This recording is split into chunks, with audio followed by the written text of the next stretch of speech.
Quando você pensa no Indiana Pacers, quais jogadores vêm à sua mente? O primeiro provavelmente é Reggie Miller. Mesmo sendo jovem e nunca o tendo visto jogar, se você acompanha a NBA, sabe que ele é o maior jogador da história dos Indiana Pacers. Miller jogou por Indiana de 1987 a 2005 por 18 temporadas e, embora nunca tenha conquistado um campeonato, ele teve grandes momentos, especialmente nos playoffs. Ele rivalizou com Michael Jordan, teve uma rivalidade com os Knicks, acertou arremessos decisivos repetidamente e foi um jogador incrível.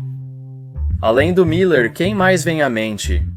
Obviamente, os mais recentes como Paul George, David West, Roy Hibbert, Lance Stevenson. Mas e antes disso? Tem o Rick Smits. Nos anos 2000 você tem Jermaine O'Neal, muito subestimado, além dele Ron Artest e Steven Jackson, que também eram bons jogadores. Mas quando as pessoas lembram do tempo deles em Indiana, geralmente os associam com a briga em Detroit, que foi de longe o evento mais controverso na história recente da NBA. Como vão, rapazes? Meu nome é Andy Hoops e hoje vamos dar uma olhada em uma das estrelas mais ofuscadas e esquecidas dos anos 2000, Danny Granger. Primeiro, vou dar a vocês alguns números. 25,8 pontos por jogo, 40% de 3 pontos, 5 rebotes, 3 assistências, 1 roubo de bola, 1,4 bloqueios, All-Star, jogador que mais evoluiu e 25 anos de idade. Essa foi a temporada de 2008 a 2009 de Danny Granger. Ele ainda não chegou ao auge e já apresenta esses números impressionantes. Os únicos outros jogadores com 25 anos ou menos na história que registraram no mínimo 25 pontos por jogo com mais de 40% de acertos de 3 pontos foram Kevin Durant, Paul Pierce e Vince Carter. Quando se trata de fazer cestas, Granger foi um dos melhores jovens marcadores e arremessadores que a NBA já viu. Como ele também foi eleito o jogador que mais evoluiu em 2009, todos esperavam que continuasse melhorando e se destacando nos anos seguintes. O potencial de pontuação de Granger era ilimitado. Seu jogo, sólido e constante, nunca foi muito chamativo ou fora de controle. Ele marcava pontos ao seu próprio ritmo, nunca quis a atenção da mídia e fazia tudo à sua maneira. Se você ainda não percebeu, eu só falei sobre a habilidade de pontuação de Granger porque, francamente, era a única área do jogo em que ele se destacava. Ele era apenas mediano, não ruim. Ele era um reboteiro e passador médio para um ala. Defensivamente, na minha opinião, era acima da média. Ele não era o mais atlético em quadra, mas seu comprimento e tamanho decentes facilitavam a penetração no garrafão, provocar faltas e atrapalhar o adversário na defesa. A maioria de seus pontos vinha de saltadores e postando contra defensores menores, sendo realmente bom nisso.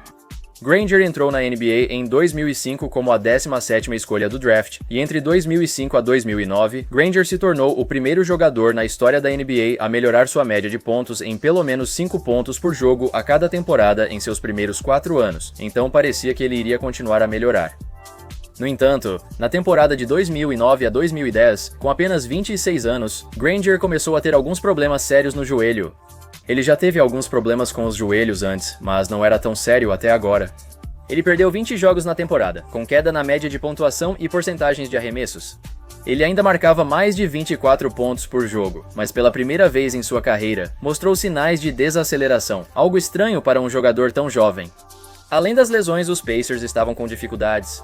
Eles não eram terríveis, mas não chegavam aos playoffs desde 2006 e mesmo com Granger jogando bem quando saudável, suas equipes não melhoravam. Em entrevista de 2010, Granger falou sobre as dificuldades dos Pacers. Ouça o que ele diz.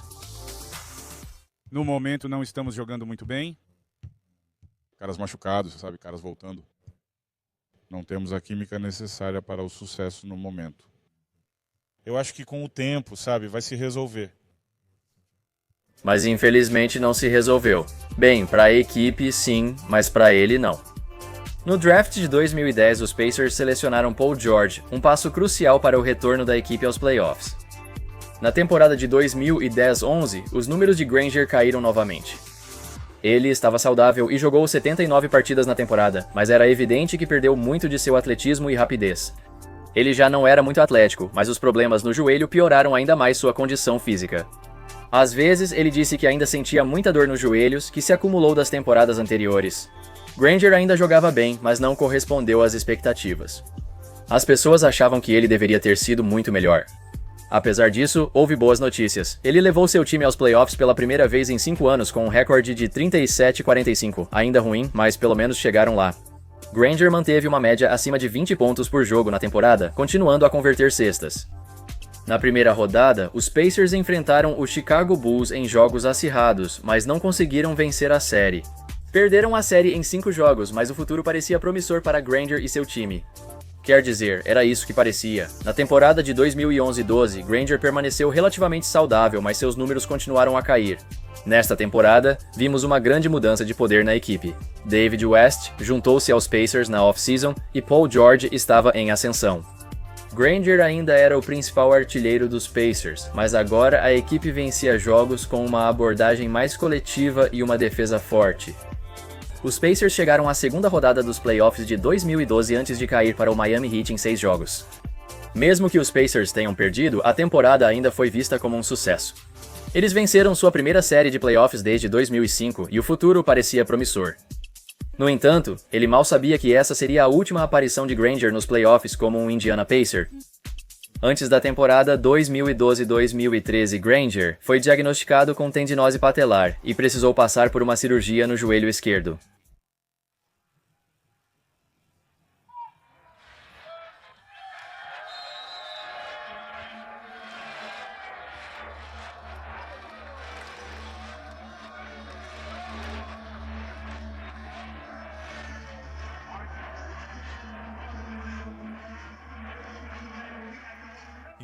Ele perdeu os primeiros meses da temporada, voltou para jogar 5 partidas, mas percebeu que seu joelho não havia se recuperado. Então, teve que fazer outra cirurgia e perder o restante da temporada e os playoffs.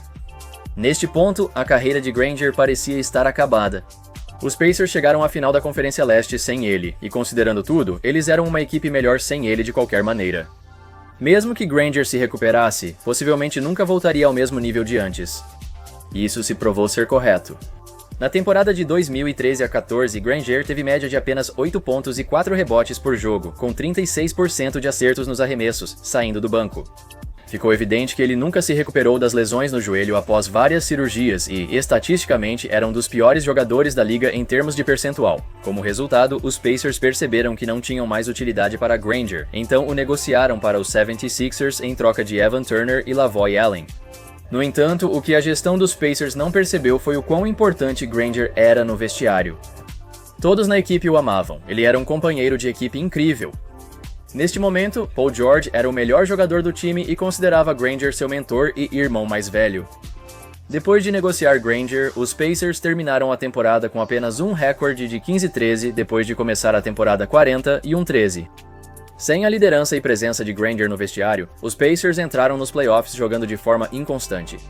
Eles pareciam muito ruins às vezes e quase perderam na primeira rodada para os Hawks. Eles não estavam jogando como o primeiro colocado do leste. Eles chegaram novamente à final da Conferência Leste, mas como no ano anterior, foram derrotados pelo Heat. Granger nunca jogou pelos Sixers. Seu contrato foi comprado e ele se juntou aos Clippers, jogando algumas partidas lá.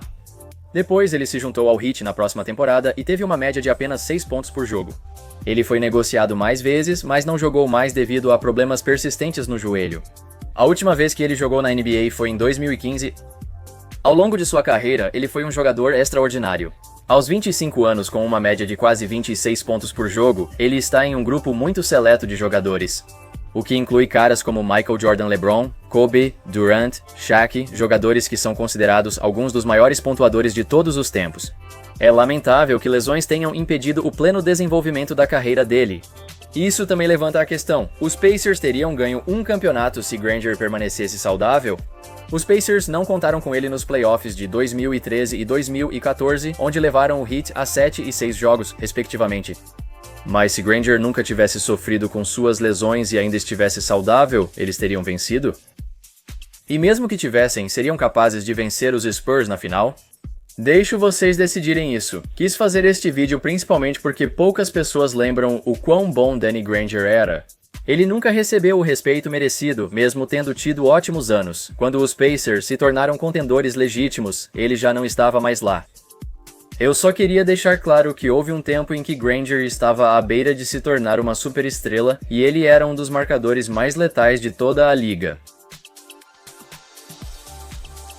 É isso aí, pessoal. Obrigado por assistir. Se você gostou deste vídeo, deixe um like e se inscreva. Te vejo na próxima vez.